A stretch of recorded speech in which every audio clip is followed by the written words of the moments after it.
ৰাষ্ট্ৰীয় ঘাইপথ নিৰ্মাণত ব্যাপক দুৰ্নীতি চৰকাৰী নিয়ম উপেক্ষা কৰি নিম্নমানৰ কাম বহিৰাগত ঠিকাদাৰ কোম্পানীৰ কোটি কোটি টকা আত্মসাতৰ অভিযোগ অনা অসমীয়া ঠিকাদাৰ প্ৰতিষ্ঠানৰ বিৰুদ্ধে NHI DCL কৰ্তৃপক্ষও স্বীকাৰ কৰিলে নিম্নমানৰ কামৰ কথা।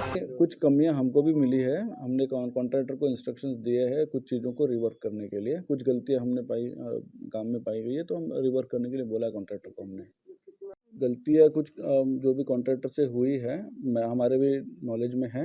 हमने कॉन्ट्रैक्टर को नोटिफाई करके रखा है कि कुछ रिवर्क भी करना पड़ेगा कॉन्ट्रैक्टर को जो उसकी गलतियां हैं। उसके लिए NCR भी इशू की हमने कॉन्ट्रैक्ट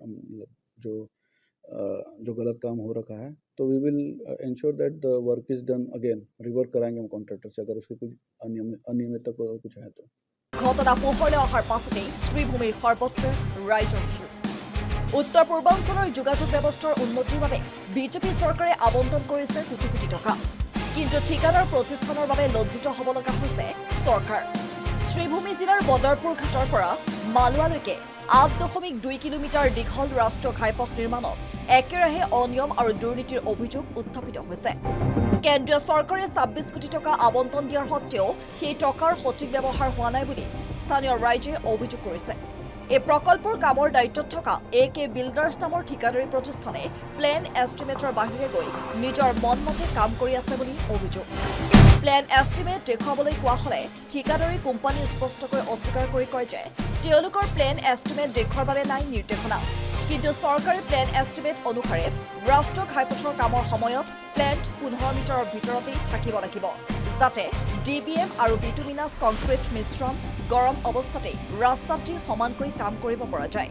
কিন্তু ঠিকাদাৰী প্ৰতিষ্ঠানে এই নিয়মক উপেক্ষা কৰিছে বুলি অভিযোগ উত্থাপিত হৈছে। যোৱা ৰাতি কাম হৈছিল এইখিনিতে আপোনালোকে চাব পাৰিব, সন্মুখতে আছে। আপোনাৰ মেটেলিংটো য'তে 250 mm মেটেলিংটো হ'ব লাগিছে তাৰ ওপৰত পিচটো হ'ব লাগিছিলে 30 mm।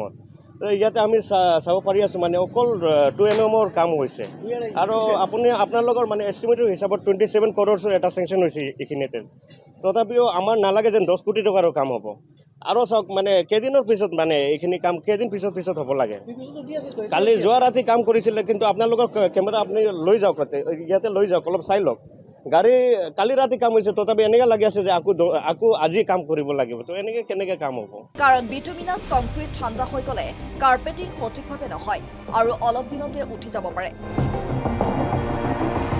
ফলত ৰাস্তাটো খুবেই কম সময়তে ক্ষতিগ্ৰস্ত হোৱাৰ সম্ভাৱনা থাকে। ইয়াৰ উপৰিও চৰকাৰৰ প্লেন এষ্টিমেট অনুসাৰে WMM কৰাৰ কথা থাকিলেও সেই কাম কৰা হোৱা নাই। লগতে 50 mm DBM আৰু ফাইনেল 40 mm BC কৰাৰ কথা থাকিলেও মানদণ্ড অনুসৰি কাম কৰা হোৱা নাই। স্থানীয় ৰাইজে অভিযোগ কৰি কয় যে বৰষুণৰ মাজতে ৰাত্ৰি অন্ধকাৰত চৰকাৰী নিয়ম উপেক্ষা কৰি ৰাস্তাৰ কাম চলিছে। আপোনাৰ চিষ্টেমটো যেনেকুৱা হয় এনেকুৱা কাম হৈ আছিল বোলে হয় এনেকুৱা হৈছে, কিন্তু আদতে 3 ইঞ্চি পৰিমাণেই হ'ল, তাৰ ওপৰত হোৱা নাই। নাই মেটেলিং হোৱা নাই। কিবা পাত্ৰৰ মেটেলিং আছে না জানে মই নাজানো, তো পাত্ৰৰ মেটেলিং হোৱা নাই। তাতে পিচটো অলপ উঠালে 3 ইঞ্চি পৰিমাণ আৰু 3 ইঞ্চি লেফ্টটো দিলে বাছ, আৰু তাৰ ওপৰত বালি মছলাটো অলপ আধা ইঞ্চি হ'ব নহ'ব এনেকৈ মাৰি গ'ল। সেই ঠাণ্ডা মই কালি তাক ক'লোঁ বোলে আপোনাৰ ঠাণ্ডা মাৰিছোঁ হোৱা নাই, চব পাত্ৰৰ উঠি গ'ল। আপুনি দেখোচোন চব পাত্ৰৰ উঠি আছে এতিয়া।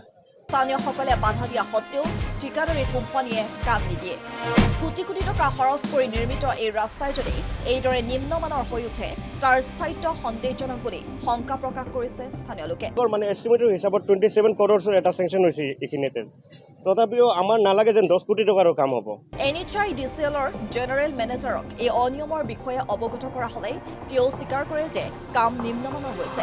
कुछ कमियां हमको भी मिली है। हमने कॉन्ट्रैक्टर को इंस्ट्रक्शंस दिए हैं कुछ चीज़ों को रिवर्क करने के लिए। कुछ गलतियां हमने काम में पाई गई है तो हम रिवर्क करने के लिए बोला कॉन्ट्रैक्टर को। हमने गलतियां कुछ जो भी कॉन्ट्रैक्टर से हुई है हमारे भी नॉलेज में है।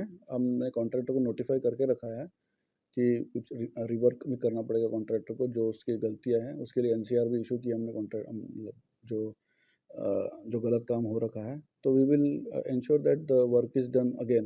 रिवर्क कराएंगे हम कॉन्ट्रैक्टर से अगर उसके कुछ अनियमितता कुछ है तो। ঠিকাদাৰ কোম্পানীক কাম ভালকৈ কৰাৰ কথা কোৱা হৈছে। এই দুৰ্নীতিৰ স্থানীয় ৰাইজৰ দাবী দোষী কঠোৰ ব্যৱস্থা লোৱা হওক, যাতে জনতাৰ কৰৰ টকা অপচয় নহয় আৰু সেই টকাৰে ৰাষ্ট্ৰৰ নিৰ্মাণ নিশ্চিত কৰা যায়। যিকোনো খবৰৰ বাবে যোগাযোগ কৰক 7099017330 লগতে 7099017110 নম্বৰত।